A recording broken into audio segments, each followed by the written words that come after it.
কিরে দালাল, খুব বড় বড় কথা বলছিস। অ্যাচিভমেন্ট করলো টিনা, আর তুই বলছিস যে তুই বলেছিলিস যে একটা জায়গা কেন, একটা জায়গা কেন, জায়গাটা খুব দরকার, একটা জমি কেন, নিজের জমি কেন। শুধু তুই নয়, প্রত্যেকটা পাবলিক বলেছিল, ভিউয়ার্স বলেছিল। আর তোর তো ভিডিও করার আগে নজর থাকে ভিউয়ারদের কমেন্টের ওপর। কিরে, তুই তো এদিকে ওদিকে চোখ দিয়ে দিয়ে বেড়াস, তুই বলিস কারোর ভিডিও দেখিস না, কিন্তু অনেকেরই ভিডিও, প্রত্যেকের ভিডিও দেখিস এবং প্রত্যেকটা ছোট বড় প্রত্যেকের ভিডিও দেখিস এবং তাদের কমেন্ট সেকশানে তুই চোখ রাখিস। সেখান থেকে প্রচুর পাবলিক ওকে বলেছিল, প্রচুর প্রচুর ভিউয়ার্স, যে তুমি একটা জমি কিনে রাখো, ভবিষ্যতে বাড়ি তৈরি করো। যদি বাড়ি তৈরি না করতে পারো তাহলে সেটাকে পরে বিক্রি করে হলেও তুমি বাইরে কোথাও ফ্ল্যাট কিনে নিতে পারবে, তোমার একটা মোটা টাকা ইনকাম হবে থাকবে। এই উপদেশটা প্রচুর ভিউয়ার্স দিয়েছিল। যাই হোক, এই যে তুই সাধু সাজার চেষ্টা করছিস, এই যে তুই টিনাকে টাকা অফার করেছিলিস যে আমার কাছ থেকে টাকা নে, আমি তোকে একটা মোটা পরিমাণ টাকা দিচ্ছি, তুই সেটা নিয়ে এখন চল। মনে পড়ে সেই ফোকলার সময়? আমরা তো সব কারবারই দেখেছি। এবং কেন, কী জন্য, তুই কী করতে চেয়েছিলিস, কেন তুই টাকা অফার করেছিলিস, কেন তুই জমি কেনার কথা বলেছিলিস, সেগুলো আমি ভিডিওতে পরে আসছি। তো চলো বন্ধুরা, ওয়েলকাম টু মিলিস ব্লগ। আশা করি তোমরা সবাই খুব ভালো আছো, আমিও খুব ভালো আছি। দেখো, মনিবের অবস্থাটা তো দেখতে পাচ্ছ, ছুঁচ হয়ে ঢুকে ফাল হয়ে বেরিয়েছে। স্বার্থ ছাড়া এ কোনো কিছু করবে? দালাল, যে নিজের স্বামীকে পর্যন্ত সোশ্যাল মিডিয়ায় বিক্রি করেছে, নিজের ঘরের লোককে বিক্রি করেছে সোশ্যাল মিডিয়াতে। কি বলে? স্বামীকে ছোট করে, যে যা রোজগার করে আনে সকাল থেকে রাত পর্যন্ত দাঁড়িয়ে থেকে তাতে চিড়ে কী বলে, তোমার কী বলে, জল গরম হয় না। তাহলে বুঝতে পারছো, সে বিনা স্বার্থে টিনাকে টাকা এমনি এমনি অফার করবে? টিনার হয়ে এমনি এমনি প্রথম থেকে বলা শুরু করেছিল। তোমরা দেখোনি যে টিনাকে যখন মানে টিনার ঘর পর্যন্ত, মানে টিনার কাছ পর্যন্ত যাওয়ার জন্য, ঠিক যেমন মনিবের বাড়িতে হাড্ডিকুটি যাওয়াতে গেছিলো, মনিব যেমন দরজা খুলে দিয়েছিল, টিনা তো দরজা খোলেনি, টিনা তো আসার পারমিশন দেয়নি। তারপর থেকেই বসে পড়লো কি না, টিনা নাকি ক্যামেরার পেছনে ওকে নিয়ে বাজে কথা বলেছে। আমরা কোথাও শুনতে পেয়েছিলাম? শুনতে পাইনি। কিন্তু এ হচ্ছে সেই রকম ধরনের, কারণ এ পাল্টি মারতে চায়। এ কিছুদিন পজিটিভ বলে বিক্রি করে, কিছুদিন নেগেটিভ বলে বিক্রি করে। এর ক্যারেক্টারটাই তো সেরকম ধরনের। দেখোনি, এ এমনই বিষাক্ত। ছোটো বাচ্চা ডিএনএ টেস্টের পর্যন্ত প্রশ্ন তোলে, ডিএনএ টেস্ট করাবার। এমনই বিষাক্ত, এমনই নিজে একটা অভিশপ্ত, যে অন্য মায়ের কোল খালি হবার অভিশাপ দিয়ে বেড়ায়। এর রেপুটেশন দেখেছো? সেই লেভেলের কন্ট্রোভার্সি ক্রিয়েটার, বুঝতে পারছো? ওর কমেন্ট সেকশানে আবার বলে যে বাবা তোমার মন কত ভালো, তুমি ভীষণ ভালো, সবসময় টিনার ভালো চেয়েছো। এত ভালো চেয়েছে যে টিনার যে সর্বনাশ করেছে, যে ফোকলা, সেই সর্বনাশা লোকটার সাথে পর্যন্ত ফোনালাপ, বার্তালাপ, আবার এমন কিছু ভিতরে ঘটনা ঘটিয়েছে সেই সেই বউ ভাগানো লোকটার সাথে, মানে পরের বউ ভাগানো লোকটার সাথে, যে সেও থ্রেট দিয়েছিল একে, সেও কালোমেল করছিল। বুঝতে পেরেছো? অনেক কিছু ব্যাপার। বাকি তো দালালের গুণ তো তোমরা সবই জানো, পুরোটাই হচ্ছে। তোমরা কি ভাবছো বেগুনের কোনো গুণ নেই? বেগুনের গুণ আছে, কিন্তু দালালের গুণ বাবা সেই লেভেলের। তোমরা তো সবই জানো দালালের কর্মকীর্তি কী, তাই তো? তো এখন হচ্ছে টিনার কাজ পর্যন্ত যাওয়ার চেষ্টা করছে। এটা কিন্তু দালালের এবার দ্বিতীয় পদক্ষেপ, টিনার কাজ পর্যন্ত যাওয়ার চেষ্টা, টিনাকে নিয়ে ভালো বলার চেষ্টা। ঠিক আছে, টিনাকে নিয়ে ভালো বলার চেষ্টা। ঠিক যেমন দেখেছিলে যে দুদিন আগে পর্যন্ত মারুর হাজব্যান্ডকে এই মেশো, ওই মেশো, ওই মালতী মেশো, হ্যানা ত্যানা বিভিন্ন রকমভাবে। দেখো, মারুর সে কিন্তু বয়ফ্রেন্ড নয়, সে মারুর এখন হাজব্যান্ড। তাহলে মারুকে যদি ও বলে যে ও নাকি মারুকে ভীষণ ভালোবাসে, বুনু বলে ডেকেছে, ভীষণ ভালোবাসে, ওর ভালোবাসা হচ্ছে চুলের ভালোবাসা, মানে ওই মুরগি পোষার মতো, মানে যেদিন ঘরে রান্নাবান্নার কিছু থাকবে না সেদিনকে কেটে খেয়ে ফেলবে সেই মুরগিটাকে। ওর ভালোবাসাটা হচ্ছে ঠিক সেই রকম ধরনের, বুঝতে পেরেছো? তো এবার কি মারুকে নিয়ে, মারুর বরকে নিয়ে দিনের পর দিন পিন্ডি চটকে যাচ্ছিল। মারুর চরিত্র হনন করার মতো করে কথা বলছিল এবং মারুকে কালোমেল করছিল। বলবো নাকি এই থ্যানা ত্যানা, মানে কেন বলো তো? মারুর সংসারটা ভাঙিয়ে দেওয়ার মতো। কারণ ও কারোর সুখ দেখতে পারে না, সেটা তো তোমরা খুব ভালো করেই জানো। কেউ সুখে থাকুক, যেমন ওর মনিবের ঘরের লোক যখন মনিবকে বুকে তুলে নিল, ঘরে তুলে নিল, কাছে টেনে নিল, তখন কিন্তু ওর ফাটছিল যে ওর সঙ্গে কেন যোগাযোগ রাখিনি। এমনকি তখন দেখেছো যে ভীমরুলের হুলকে নিয়ে কিন্তু পর্যন্ত সেই সময় কমিউনিটি দিচ্ছিল, এই করছিল, মানে ওকে নিয়ে ভিডিও করছিল, বড় বড় কথা বলছিল। বুঝতে পেরেছো তো? মানে তাকে তোল্লাই দিচ্ছিল। তার মানে বুঝতে পেরেছো এ কারোর ভালো চায় না। ঠিক সেরকম মারুরও মোটেও ভালো চাইছিল না। হঠাৎ করে পাল্টিকে মারুর বর হয়ে গেল কর্মঠ। মারুর বর হয়ে গেল। তো এতদিন তো আমরা সবাই জানতাম যে মারুর বর কর্মঠ, কেয়ারিং, ভদ্র, ভীষণ ভালো একটি ছেলে, ভীষণ ভালো ছেলে। আজকে দেখ না, মারুর বরকে তোমরা বলো, মারুর বরকে এবং মারুকে বলে গরিব, গরিবের ঘরে বিয়ে হয়েছে, এই সেই মানে একদম সেই মানে নিম্নবিত্ত, হ্যানা ত্যানা, এই সেই কত রকম হেলাচেদ্দা করেছে।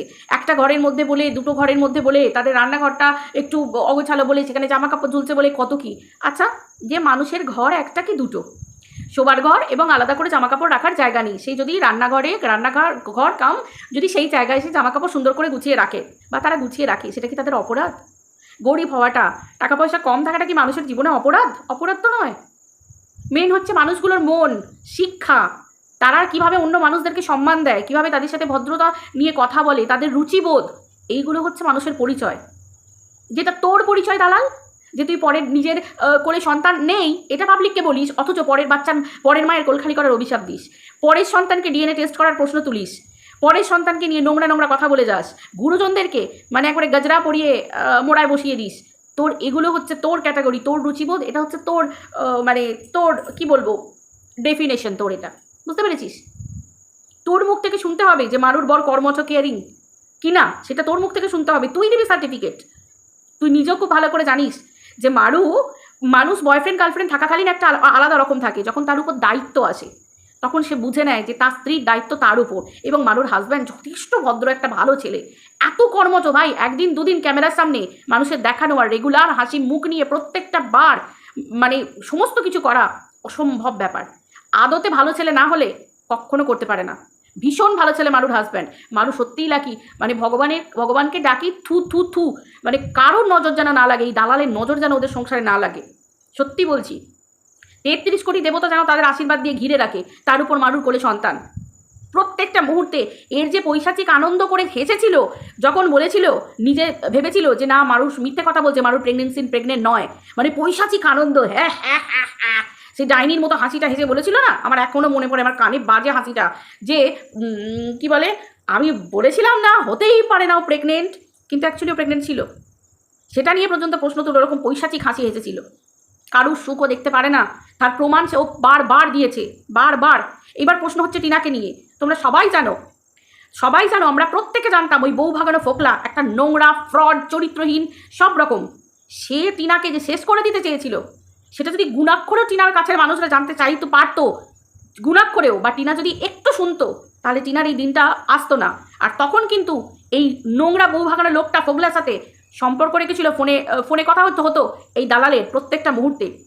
তখন যদি ও টিনার ভালো চাইতো, তাহলে ফোকলার থেকে টিনাকে দূরে রাখার চেষ্টা করতো, কিন্তু না, ওর তো কন্টেন্ট। পরের ছেলে পরমানন্দ, যত উচ্ছনে যায় তত আনন্দ, ও কন্টেন্ট পাবে, ও মানুষকে শেষ করে দেওয়ার তরে, শেষ করে দেওয়ার জন্য এসেছে মানুষকে। যেখানে ঢুকেছে, যাদের বাড়ি নিয়ে কন্ট্রোভার্সি করেছে, যাদের জীবন নিয়ে কন্ট্রোভার্সি করেছে, তাদেরকে শেষ করে দিয়েছে, তাদের জীবন ট্যাস ন্যাস করে দিয়েছে। সেগুলো তোমরা সবাই দেখেছো। যে নিজে পর্যন্ত একটা ছেলের বউ হয়ে নিজে পর্যন্ত দেখো না, নিজের ঘরের লোকেদের মুখে পর্যন্ত খাবার তুলে দেয় না, এতটা নোংরা হতে পারে কেউ, এতটা। নিজের শ্বশুরের বলা ডেট ফিক্স ডেটকে চেঞ্জ করে বাইরের লোককে প্রায়োরিটি দেয়। তার মানে বুঝতে পারছো এর স্বার্থ কতটা লুকিয়ে থাকে? গ্রুপিজম আগে না আমার পরিবারের লোকের কথা আগে, আমার বাড়ির গুরুজনের কথা আগে, আমার মা বাবা, আমার শ্বশুর শাশুড়ির কথা আগে? এতটাই নিম্ন রুচির, স্বার্থ ছাড়া কিচ্ছু করে না। বুঝতে পেরেছো? তোর মুখে শুনবো যে কোনটা টিনার ভালো হবে, কোনটা টিনার কি হবে। তোর মুখ থেকে বেরোনো প্রত্যেকটা কথাই তো মানুষের জীবনের অমঙ্গল। তুই যে টিনাকে নিয়ে বলছিস না, আমার তো মনে হয় ওতেও টিনার চোখ লেগে গেল। সেই জন্য বলছি যে টিনা যখন অবশ্যই ঘরটার করবি না, ভালো করে একটুখানি পুজো টুজো করিয়ে ভালো করে করিস, কারণ তোর ভালো তো সহ্য হয় না এর সহ্য হয় না। সেই সময় বড় কথা, টিনাকে টাকা দিতে গেছিল, টিনাকে টাকা অফার করতে গেছিল, এদিকে ফোকলার মতো নোংরা লোকের সাথে দিনের পর দিন ফোনে সম্পর্ক রেখে কন্টেন্ট নিয়ে ভিডিও করে প্রত্যেকটা মুহূর্ত টিনাকে নিচে নামিয়েছিস তুই, টিনাকে প্রমাণ করেছিস যে টিনা নোংরা, টিনা অসভ্য, প্রত্যেকটা মুহূর্তে প্রমাণ দিয়ে গেছিস পাবলিকের কাছে। সেই দিনটা মনে পড়ে? মনে পড়ে সেই দিনটা? তারপরে যখন টিনার টাকা ফোকলা সব ধ্বংস করে দিল, সেই মুহূর্তে জেনেও চুপ করেছিলিস। টিনা যখন সর্বশান্ত হয়ে গেল, তখন পাবলিকের কাছে ভালো সাজার জন্য টাকা অফার করেছিলিস, আবার সেই কথাটাকে রেকর্ড করে পাবলিকের কাছে শুনিয়েছিলিস। কেন রেকর্ড করেছিলিস যদি তোর এত বড় মন থাকে? কারণ তুই ওটা অস্ত্র হিসেবে ব্যবহার করবি বলেছে। দেখো, আমি টিনাকে টাকা অফার করেছি, টিনা তোর অফারে মুতে দিয়েছিল, ভালো করেছিল। কারণ তোর মতো নোংরা মহিলার কাছ থেকে টাকা নেওয়া মানে সেটাও টিনার অমঙ্গল।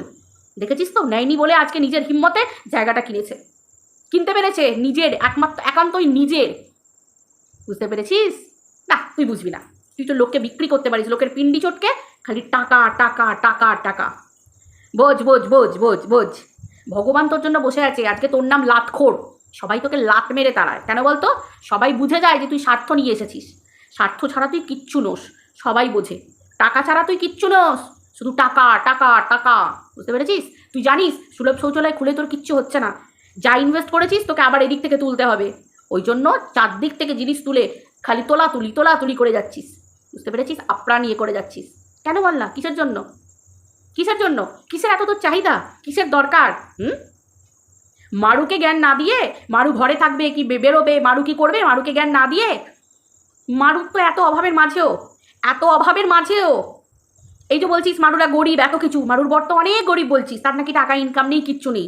তারপরেও দেখ, একটা সন্তানের দায়িত্ব এত মুখের কথা নয়, তারপরেও হিম্মত নিয়ে সন্তানটাকে তারা বঞ্চিত করেনি, সন্তানটাকে তারা আদর করে সযত্নে তারা তাকে ওয়েলকাম জানিয়েছে, তারা সেই সন্তানের দায়িত্ব নিচ্ছে। তোকে বলে কোনো লাভ নেই। তুই তো এত বাটি হাতে লোকের কাছে ভিক্ষে করলি, এত টাকা পয়সা লুটলি, এত কিছু করছিস, এত ইনকাম করছিস। কি করবি ওই ইনকামগুলো দিয়ে? জীবনে কি করবি? শুধু গিলছিস, শুধু জিনিস কেনা, শুধু পার্থিব জিনিস। খুব তো পাবলিকের কাছে বলতিস চিকিৎসার টাকা নেই, কিছু নেই, এত টাকা ইনকাম করছিস, ঝাঁ চকচকে বাড়ি, এই সেই সুলভ শৌচালয়, হ্যানা ত্যানা। কেন কেন চিকিৎসা কেন করাচ্ছিস না? কেন উন্নত চিকিৎসার দিকে যাচ্ছিস না? এখন তো পয়সাই পয়সা চারিদিকে। লোককে এটা ওটা গিফট না দিয়ে সেই পয়সাটা চিকিৎসার দিকে লাগাচ্ছিস না কেন? মারুকে জ্ঞানটা না দিয়ে পাবলিকও তোকে শুনিয়ে দিয়ে চলে যায় যে তোর এসব দিকে কোনো মন নেই। তোকে ঠাকুরতলায় যেতে বলে, এখানে যেতে বলে, তুই যাবি? তোর তো শুধু এটা দরকার, তোর ওটা দরকার নেই।